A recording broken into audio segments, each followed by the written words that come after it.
받들어 기도 올려옵나이다. 아멘. 저는 오늘 여러분과 함께 미리 말씀하신 성경이 응하였도다라는 제목으로 말씀의 은혜를 나누고자 합니다. 2주 전에 저 만나신 기억 있으시죠? 한번 복습해 보면요, 감람원에서 예수님과 작별을 하고 제자들은 예루살렘으로 돌아오게 됩니다. 그리고 약 120여 명의 그리스도인들이 한 다락방에 모이게 되고요, 모든 이들이 마음을 같이하여 오로지 기도에 힘쓰며 주님께서 약속하신 것을 간절히 기다리고 있었다는 것을 여러분 기억하실 겁니다. 15절 보시면 그때라는 단어가 나옵니다. 그때에는 예수님의 승천과 오순절 사이의 기간을 말합니다. 그때 베드로가 그 형제들 가운데 일어서서 이르되, 120문도 중에서 베드로가 대표로 일어나서 유다의 죽음과 예수 그리스도에 대한 예언이 성취되었다고 성경을 풀어 해석하고 있습니다. 베드로는 가룟 유다의 배반과 죽음으로 생긴 공백을 메우기 위해 주도권을 쥐고 대표로 일어섰습니다. 성경 말씀이 응한 것이 마땅한 일이다 라고 주장하면서 유다의 죽음, 그리고 12번째 사도를 세워야 할 당위성에 대해 설교하고 있습니다. 예수님이 체포당하시고 십자가에서 죽으신 일에 유다가 결정적인 역할을 한 것이 우연이 아니고 하나님의 전체적인 뜻과 계획 안에 있었던 일이라고 말입니다.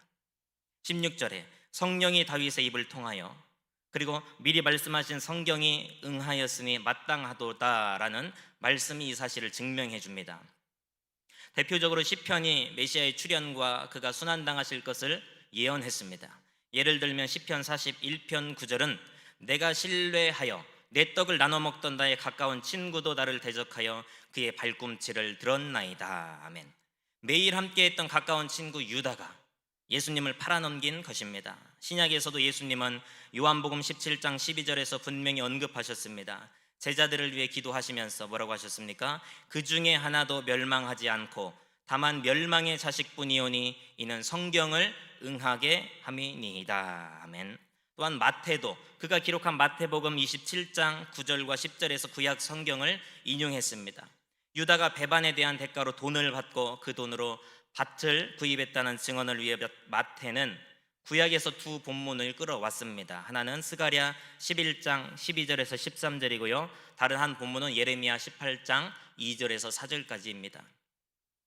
베드로는 다윗의 입을 통해 말씀하신 주체는 성령이라고 단언함으로써 이 예언은 인간 다윗의 입에서 나온 말이 아니고 하나님께서 계시하신 예언이라는 사실을 확인시켜 주고 있습니다. 다윗은 성령의 대변인이었을 뿐이라는 것입니다. 여기서 우리가 꼭 기억하고 겸손히 인정해야만 하는 진리가 있습니다. 하나님의 말씀은 반드시 실현된다는 것입니다. 며칠 전까지 새벽 예배 때 출애굽기 성막 건축에 대해서 배웠습니다. 거기서도 계속해서 우리에게 영원히 잊지 말라고 각인시켜주는 말씀이 있었습니다. 여호와께서 모세에게 명령하신 대로 되니라. 여호와께서 모세에게 명령하신 대로 되니라. 오늘 제목과도 같습니다. 미리 말씀하신 성경이 응하였도다. 기억하십시오. 저 하늘이 무너지고 이 땅이 꺼지든지 솟아나든지 하나님의 말씀은 1.1획도 변함없이 그대로 이루어지는 줄로 믿습니다. 17절에 유다는 본래 사도 중 한 사람으로서 맡겨진 직무의 성실과 정직으로 임했어야만 했습니다. 여기서 직무는 개인에게 할당된 일종의 몫을 얘기하죠. 개인에게 할당된 목, 그리고 섬김이란 단어로 이해해도 무방합니다. 이 직무는 다름 아닌 예수님의 삶과 죽음, 그리고 부활과 영광스러운 승천을 통해 도래한 하나님의 나라를 선포하는 것이었습니다. 그게 가룟 유다가 맡은 직무였습니다. 그런데 유다는 하나님 나라를 선포하는 일에 부정직과 불성실한 태도로 일관했습니다. 18절에서 19절 한번 보시면 괄호로 묶여 있습니다. 괄호로 묶여 있습니다. 가룟 유다의 인생 마지막이 얼마나 비참하게 끝이 났는지를 여실히 보여줍니다. 다락방에 모인 사람들에게 굳이 이런 정보까지 말할 필요는 없었을 겁니다. 왜냐하면 가룟 유다가 그렇게 죽었다는 것은 이미 동네 사람들도 다 알고 있었을 것이기 때문입니다. 그런데 굳이 이 두 절 18절 19절을 삽입한 이유는 후에 사도행전을 받아볼 독자들을 위해서 거의 삽입했던 것 같습니다. 배경 설명 차원에서. 그렇죠? 브루스도 이렇게 말했습니다. AD 57년에 누가가 예루살렘에 방문했을 때 그는 아마도 유다의 죽음에 대한 이야기를 들었을 것이며 그 이야기를 여기에 삽입한다. 누가는 유다의 마지막 운명이 얽힌 끔찍한 이야기를 뒤늦게 듣게 되었을 것입니다. 18절에 불의의 삭스로 유다가 밭을 샀다고 말씀하고 있습니다. 악하게 번 소득으로 밭을 산 것이죠. 유다는 그걸로 장수하며 행복하게 살 줄 알았지만 예수님을 배신한 자신의 수치스러운 행위, 씻을 수 없는 인생 최악의 실수에 날마다 괴로움에 시달리다 얼마 못 가 스스로 생을 마감하게 되었습니다. 그 밭은 아람어로 잘 아시다시피 아겔다마죠. 뜻은 피밭, 피로 얼룩진 땅을 말하는 것입니다. 이걸 보면 누가가 18절과 19절을 삽입한 궁극적인 이유는 단순히 훗날 독자들의 이해를 돕기 위함에 있는 것도 있지만 그것을 넘어서 유다의 사악한 행위에 따른 결과는 하나님의 엄중하고 무서운 심판을 불러오게 된다는 것이며 그 심판은 누구도 피해갈 수 없음을 경고해 주기 위한 것이라고 보입니다. 유다의 창자가 쏟아져 나오다.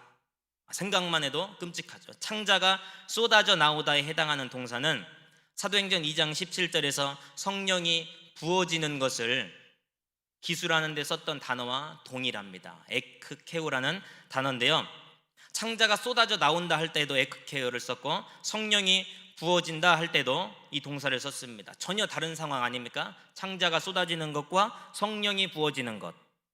그런데 다른 상황을 묘사할 때 같은 단어가 쓰였다는 것은 다시 한번 말씀드리지만 확연한 대조를 보여줌으로써 한마디로 신앙으로 살면 성령의 부음을 받게 될 것이고 불신앙적인 삶을 살면 창자가 쏟아져 나오는 심판, 그의 버금가는 심판을 받게 될 것이라는 것을 강조하려고 한 것이 아닌가 싶습니다. 잠시 유다 배반 사건이 우리에게 주는 교훈 두 가지만 한번 살펴보겠습니다. 첫 번째로는 어떤 사람은 말합니다. 이 대목에서 가룟 유다가 잘못한 게 뭐냐라는 것이죠. 따지는 사람이 있습니다. 구약의 예언이 성취되어야 하기 때문에 가룟 유다는 예수님을 배반하고 팔아 넘긴 것이 당연한 일이고 하나님의 도구로 쓰임 받은 것뿐이다라는 것입니다. 그런데 아니라는 거예요. 그의 배반이 예언된 것이라 해도 예수님을 판 것은 유다 자신입니다. 칼빈은 유다의 반역에 관하여 이렇게 말했습니다. 유다에게 구속에 대한 공로를 돌릴 근거가 없는 것처럼 하나님께 범죄의 책임을 돌릴 근거가 없다는 것입니다. 예를 들면 이겁니다. 옆에서 누가 저에게 나쁜 짓을 하라고 시켜요. 그래서 제가 나쁜 짓을 했습니다. 그리고서는 나중에 내가 하고 싶어서 그런 것이 아니고 이 사람이 시켜서 어쩔 수 없이 한 것이다 라고 한다고 제 죄가 없는 것입니까? 옆에서 시켰지만 제가 죄를 범하면 범한 죄인 당사자 행동한 사람은 바로 저라는 것입니다. 그에 대한 대가와 책임이 있다는 것이죠. 예수님은 수차례 가룟 유다가 돌이키고 회개할 수 있는 기회를 주셨음에도 가룟 유다가 그 기회를 박차버렸다는 것을 우리는 잊어서는 안 됩니다. 우리도 좋은 말로 할 때 회개하고 광명 찾아야 할 줄로 믿습니다. 둘째, 하나님은 행한 대로 보응하신다는 것입니다. 가룟 유다는 예수님을 죽이려던 자들과 한마음이 되어 동조했을 때 내심 기대했을 수도 있습니다. 예수님을 팔아 넘기면 나도 영웅 대접을 받을 수 있을 거 아닌가 기대했을지도 모릅니다. 그러나 그 결과는 정반대로 참혹한 것이었습니다. 명예도 재물도 그 어떤 영광스러운 보상도 받지 못했습니다. 마태는 가룟 유다가 스스로 목매어 죽었다고 말했고요, 누가는 오늘같이 몸이 곤두박질하여 배가 터져 창자가 다 흘러나왔다고 말했던 것을 우리가 잊어서는 안 됩니다. 초대교회 전승이나 어거스틴에 의하면 유다는 흰놈의 골짜기 위에 솟아있는 절벽의 한 나무에 목을 매달았는데요, 그 줄이 끊어지는 바람에 떨어지게 된 거예요. 추락을 했는데 그것도 예리한 바위에 부딪히게 되어서 배가 터지고 창자가 나와 비참하게 죽었다고 그렇게 전설적으로 전해지고 있습니다. 파피아스라는 사람은 유다가 더러운 병이 들어 몸이 심히 부어가지고, 몸이 부은 거죠. 부어서 좁은 길에서 수레바퀴에 치여가지고 배가 터지고 온몸이 갈기갈기 찢겨 죽었다고 그렇게 기록했다고 전해집니다. 어떻게 죽었든 비참한 최후를 맞이했다는 것은 사실입니다. 하나님은 행한 대로 보응하신다는 것입니다. 내가 내 죄의 대가를 치르는 것도 나중에 되면은 후회가 막심합니다. 내가 왜 그랬을까? 이미 늦은 일 아닙니까? 그것도 고통스러운 일인데 내가 지금 중단하지 않고 죄악의 씨앗을 계속 심으면 나중에는 그 독이 든 열매를 내가 사랑하는 가족, 특히 자녀들이 먹을 수도 있게 된다는 것을 잊어서는 안 됩니다. 성경의 예언은 반드시 이루어지는 것이기 때문에 가룟 유다가 아니었더라도 또 다른 어떤 누군가는 가룟 유다가 했던 짓을 했을 것입니다. 그런데 생각해 보십시오. 최소한 여러분이 가룟 유다가 되면 안 되지 않습니까? 최소한 우리 자녀들의 가룟 유다가 되면 안 되지 않습니까? 오늘 이 말씀 정말 무서운 경고로 받아들여야 합니다. 다시 20절부터 베드로의 설교가 이어지는데요, 20절은 시편의 두 말씀을 인용하고 있습니다. 하나는 시편 기자를 괴롭게 하는 원수들의 거주지가 황폐해지도록 해달라는 기도이고, 다른 하나는 원수가 명을 다하지 못하고 죽어 그를 대체할 사람이 세워질 수 있도록 해달라는 간구입니다. 이 말씀이 바로 왜 유다의 직분을 계승할 새로운 사도 한 사람을 또다시 임명해야 되는가, 여기에 대한 정당한 근거가 되는 것입니다. 여기서 인용한 시편의 내용은 유다가 자살했다는 사실에 초점을 맞추고 있지 않습니다. 그것보다는 누군가가 유다의 자리를 대체해야 한다는 사실에 더 무게를 두고 있습니다. 먼저 인용된 시편 69편 25절 69편 25절 한번 읽어보실까요? 시작.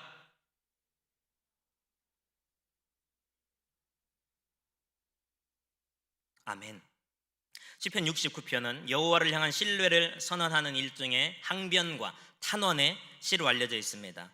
그러니까 공동체를 대변하여 시편 기자가 나서서 여호와께 호소하고 있는 것입니다.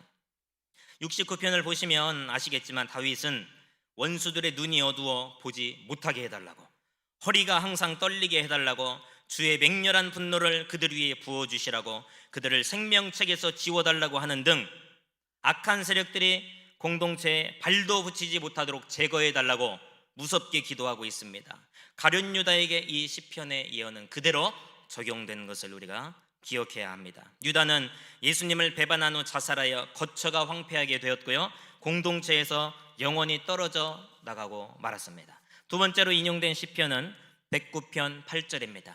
109편 8절입니다. 시작.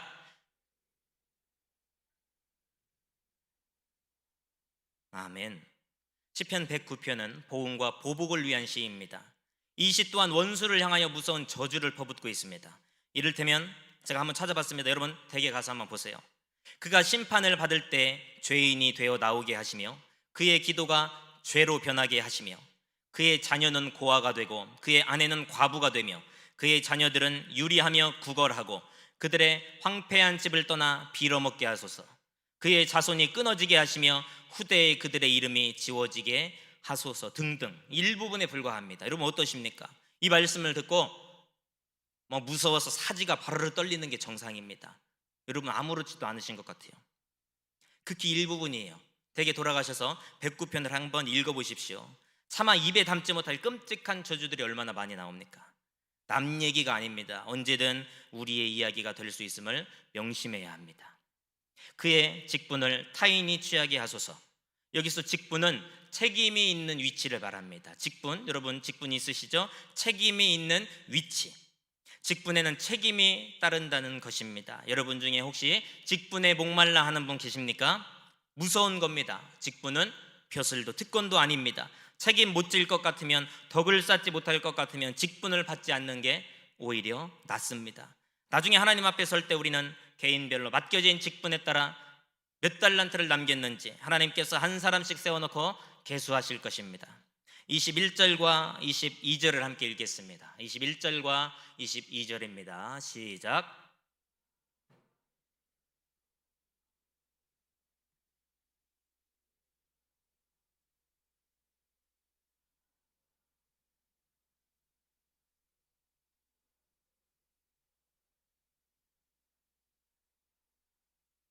아멘.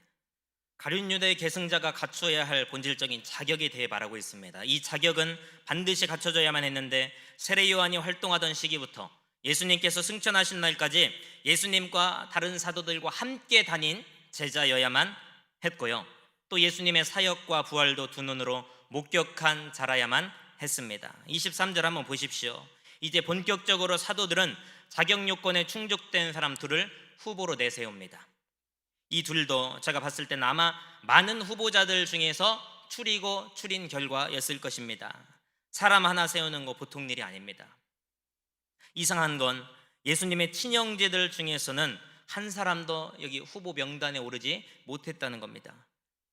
이유는 간단하죠. 예수님을 믿지도 않았어요. 아무리 형제라도 예수님을 하나님의 아들로 믿지도 않았고, 사역하시는 기간 동안 그렇기 때문에 안 믿으니까 당연히 예수님을 따라다니지도 않았고요. 자격 미달입니다. 아무리 피부치 형제라도 어쩔 수 없는 겁니다. 교회는 주님 오실 때까지 계속해서 일꾼을 세울 텐데요, 나에게 밥 사주고 선물 사준다고 도장 찍어줘서는 안 된다는 겁니다. 그 사람 부모님이 누구고 자식이 누구고 직업이 무엇이고 누구 친척이고 고향 선후배지간이고 그런 세상적인 것들이 기준이 되어서는 안 된다는 것입니다. 인정에 이끌려서 뽑았다가 교회가 사분오열됐다는 소리 많이 들어보셨죠? 사람 한두 사람만 잘못 세우면 나라 전체가 시끄러워집니다. 항상 우리와 함께 다니던 사람, 그 사람 중에서 뽑아야 하는 것이 성경적인 것입니다. 여지껏 아무 일도 안 하다가 선거철에만 반짝 나타나서 존재감 드러내고 뽑아만 주시면 열심히 하겠습니다, 이런 사람 뽑으면 큰일 납니다. 그걸 어떻게 믿어요? 뿐만 아니라 확실한 부활 신앙을 가진 사람이어야만 합니다. 일은 잘하는데 신앙이 없는 사람 뽑아보세요. 그 교회의 장래는 불행해질 뿐입니다. 이 세상에 완벽한 사람, 실수 없는 사람은 한 사람도 없다지만 최대한 검증된 사람을 세워야 그나마 낫습니다. 다 목사가 되고 다 장로님, 권사님이 될 수 없는 것입니다. 2주 전에 제가 말씀드렸습니다. 다 유명한 베드로가 될 수 없고 다 요한과 야고보가 되려고 해서도 안 된다는 것입니다. 마태복음 25장 달란트 비유 잘 아실 겁니다. 각각 그 재능대로 한번 찾아보세요. 나중에, 지금 막 나중에 각각 그 재능대로 달란트를 주셨다는 거예요. 쉬운 성경을 보니까 그 주인은 종들의 능력에 따라 주셨다고, 능력에 따라, 그러니까 그 재능대로 능력에 따라 주셨다고 분명히 말씀하고 있습니다. 그러니까 옆 사람과 비교할 필요도 없고요, 질투할 필요도 없고 부러워할 필요도 없다는 겁니다. 그냥 지금 내게 맡겨주신 사명이 무엇이든, 나를 세우신 자리가 어디든 하나님께서 보실 때 이것이 나에게 제일 잘 어울리는 것인가 보다, 이것이 나에게 제일 잘 어울리는 사명인가 보다, 아멘, 이 자리가 나에게 가장 합당한 자리인가 보다, 아멘 하고 믿음으로 받아들이고 감사하면 되는 것 아닙니까? 믿으십니까? 내게 주신 달란트 가지고 여러분 최선을 다해 보십시다. 하나님께서 내 땀과 눈물을 아시고 최고의 것으로 갚아 주실 것을 기대해 보십시오. 지금 여러분 중에서 직분에 혹시 욕심이 있으신 분들, 이유가 무엇입니까? 욕심 있을 수도 있죠. 이유가 무엇입니까? 교회를 위해 하나의 미랄로 썩어지고 싶으셔서 그런 것입니까? 아니면 나의 이름과 얼굴을 드러내고 싶으셔서? 우리 아버지가 나 꼭 장로되라고 했으니까 안 된다는 거예요. 그 목적이 무엇입니까? 두 후보를 소개합니다. 하나는 바사바라고도 하고 별명은 유스도라고 하는 요셉이죠. 이름이 세 개나 돼요. 세 개나. 이름 소개는 시간 관계상 제가 지웠습니다. 생략하고요. 이 요셉이란 인물에 관해서는 한 가지 전설이 전해져 내려오는데요, 정확한 건 아니지만 불신자들에게 도전받았을 때, 이 요셉이란 인물이 불신자들에게 도전받았을 때 예수님의 이름으로 뱀독을 마셨는데 아무런 해도 당하지 않았다는 이야기가 전해져 내려오고요. 두 번째 후보는 이름이 딱 하나만 나옵니다. 세 개도 아니고 딱 하나. 이름이 무엇이죠? 마띠아. 마띠아. 전라도입니까? 충청도입니까? 마띠아. 이름의 뜻은 여호와의 선물. 후기 전통들에 의하면 마띠아는 에디오피아로 선교를 떠났고 거기서 순교했다고 그렇게 전해집니다. 설교를 준비하면서 제가 참고한 책이 있는데요, 거기 이런 내용이 있더라고요. 다소 본문과는 거리가 먼 이야기일 수도 있겠지만 저를 상당히 깊은 생각에 잠기게 만드는 글이었습니다. 예수님의 12번째 사도가 되겠다고 나선 두 후보자가 있잖아요. 지금 두 사람이 있는데 두 사람의 용기에 대해서 칭찬하고 있습니다. 두 가지인데요. 하나는 이겁니다. 한번 생각해 보세요. 예수님은 불과 몇 주 전에 죽임을 당하셨습니다. 몇 주 전에요. 이게 뭘 말합니까? 사도로 뽑히게 되더라도 마냥 좋아할 일만은 아니라는 걸 말합니다. 왜 그렇습니까? 언제 어떻게 예수님처럼 끔찍한 운명에 처할지 모르기 때문에 그렇다는 겁니다. 사도로 뽑히는 즉시 목을 내놓고 사역을 시작해야 한다는 겁니다. 이거 무서워서 해먹겠습니까? 곰곰이 생각해 보십시오. 바로 앞에서 직분에 대한 이야기를 제가 드렸습니다. 재차 질문해 보겠습니다. 여러분, 직분을 원하시는 분들 개인적인 야망 때문입니까? 아니면 가장 낮고 비천한 자리로 걸어 들어가서 이름 없이 빚도 없이 주님을 위해 순교하기 위해서 직분이 꼭 필요한 것입니까? 제 자신에게 한번 물어봤습니다. 야, 너 지금이니까 목회할 만하지? 조선시대 때, 일제시대 때 6.25 전쟁 중에 너 목회하라면 자신 있게 아멘 할 수 있겠어? 제 자신에게 쉽게 대답할 수 없어요. 쉽게 대답할 수 없더라고요. 또 하나는 이겁니다. 예수님은 12사도에게 예루살렘과 온 유대와 사마리아와 땅끝까지 이르러 증인이 되라고 하셨습니다. 그 책에서 그럽니다. 그들은 전례도 없고 본받을 만한 사역 모델도 없는 1세기 2000년 전의 그 상황에서 이 사역에 뛰어들게 된 것이다. 쉽게 말하면 훌륭한 선배 목사님들이 피와 땀과 눈물로 털을 닦아 놓으셔서 오늘날 저같이 이런 새내기 후배 목회자들은 그분들 존경하면서 롤모델로 삼고 사역하면 중간 이상은 갈 겁니다. 그런데 지금으로부터 2000년 전에 12사도의 처지를 한번 고려해 보십시오. 앞이 보였겠습니까? 맨 땅에 헤딩하라는 거죠. 열차 비행기가 웬 말입니까? 언제 침몰할지 모르는 조그만 배 타고 열심히 노져서 일기예보도 모른 채 그냥 가는 겁니다. 신발이 떨어지고 발이 부르틀 때까지 낮에는 무더위와 싸우고 저녁에는 추위와 싸우면서 무수한 위험에 노출되지만 내 몸 하나 보호할 어떤 보호 장치도 없이 한없이 걷는 겁니다. 요즘처럼 내비게이션이나 인터넷이 어디 있습니까? 낯선 문화, 언어, 기후에 대한 정보도 없죠. 무작정 가는 겁니다. 그러다가 배가 침몰해 죽고요, 짐승의 공격과 이방인의 공격을 받아 죽고 병들어서 치료도 못 받고 죽고 못 먹어 죽고 요즘처럼 날씨가 뜨거워서 죽고 추위에 얼어 죽기도 하고요. 여러분 같으면 본받을 만한 모델도 없고 조선이란 나라가 어디에 붙어 있는지도 모르는데 가라면 가실 수 있겠습니까? 남 얘기라면 쉽죠. 언제 시간 되시면 양화진 가보십시오. 얼마나 많은 외국 선교사님들이 미지의 땅 우리 조선에 와서 복음 전하다가 순교하셨는지요. 코로나 풀리면 주일학교 애들 데리고 한번 가보고 싶습니다. 이런 말 해주고 싶어요. 너희들에게 예수님을 전하기 위해 보장된 미래, 그 나라에 가만히 있으면 출세하는 것은 식은 죽 먹기입니다. 그런데 그런 미래를 과감히 포기하고 약 120여 년 전에 미지의 나라 조선에 들어오신 분들이 계신다.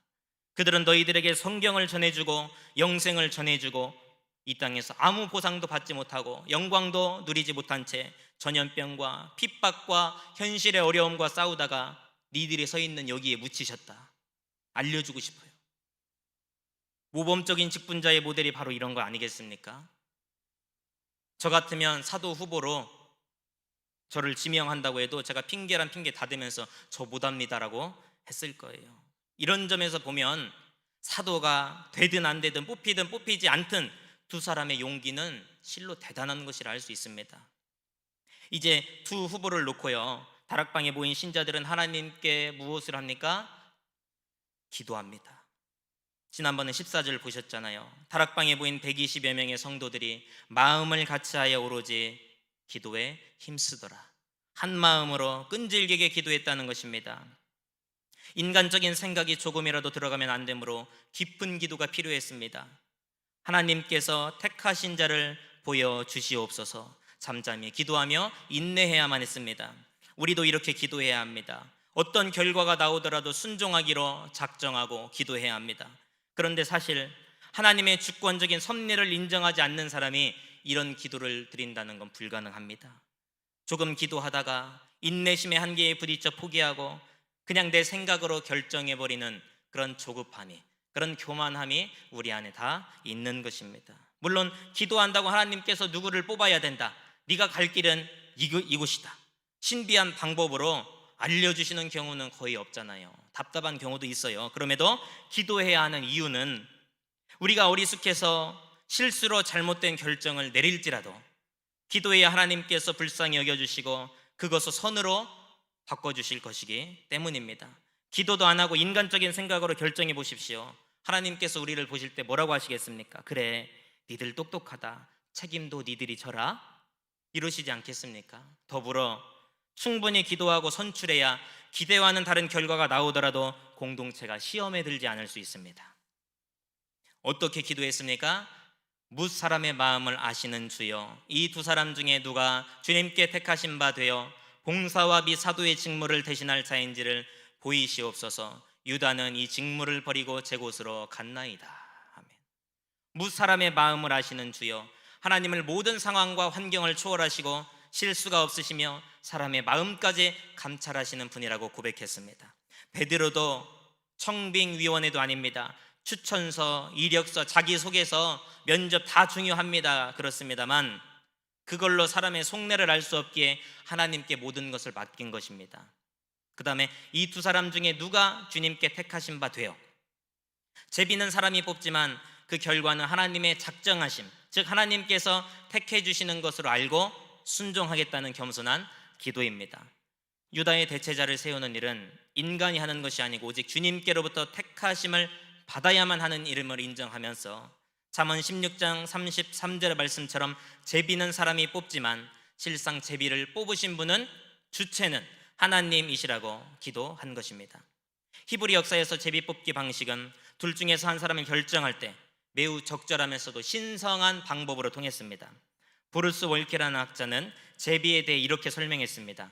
하나님이 사람들은 전혀 모르게 하신 채 사람들 편에서의 공정성을 원하시면서 여러 가능성 중 사람이나 무언가에 대한 하나님의 선택을 계시하기 위한 방법으로 사용되었다라는 것입니다. 이처럼 제비는 신성하고 모두가 진지하게 하나님의 뜻을 구하는 방법으로 여겨졌다는 것입니다. 일반적으로 제비 뽑을 때는 이름을 쓰는 거예요. 돌이나 나무, 조각, 동물, 뼈, 화살 같은 곳에 적어놓고 그 돌들을 자루나 통에 넣어가지고요, 주사위를 던지듯이 던지거나 아니면 막 흔들어서 그 중 하나가 돌 밖으로, 돌이 딱 튕겨져 나오게 했다는 것이죠. 우리 마지막으로 26절을 함께 읽어보겠습니다. 26절입니다. 시작.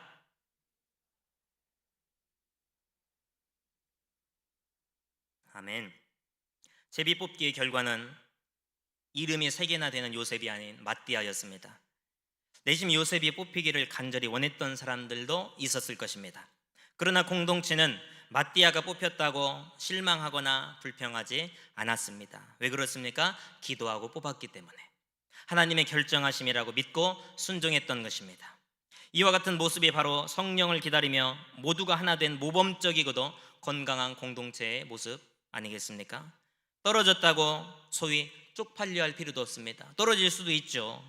이건 불공평해, 뭔가 잘못됐어, 투표 다시 합시다, 혈기 부릴 필요도 없습니다. 그런 사람은 오히려 떨어진 게 공동체에 유익합니다. 그렇게 성질 부리는 사람은 재투표에도 뽑으면 큰일 납니다. 그런 사람들은 평생 안 돼요. 떨어진 사람은 본래의 자리로 돌아가서 여전히 해왔던 대로 충성하면 됩니다.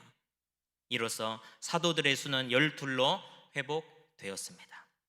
후대 사람들 중에는 아니, 가룟 유다 죽었으면 그냥 11명 가지고 하면 되지, 뭐하러 사람을 또 하나 뽑아?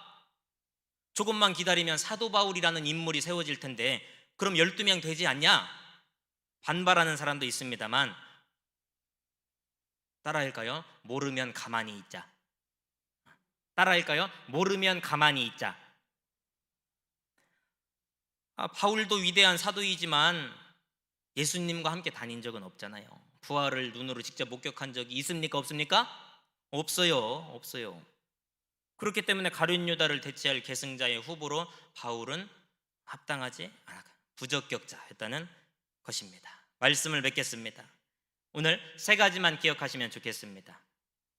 하나님의 말씀은 반드시 성취된다는 것입니다. 우리도 방심하면 언제든 가룟 유다가 될 수도 있다는 것입니다. 마지막으로 공동체에서 작은 것 하나 결정하더라도 충분히 기도하고 행해야 한다는 것입니다. 그래야 공동체가 평안하고 부흥하게 되는 것입니다. 하나님의 은혜와 긍휼하심이 여러분의 삶과 전염병으로 신음하는 이 땅 위에, 전 세계에 있는 교회 위에 함께 하시기를 주님의 이름으로 축원합니다. 우리 찬양하고 기도하실 텐데요. 하나님의 뜻을 구하시면 좋겠습니다.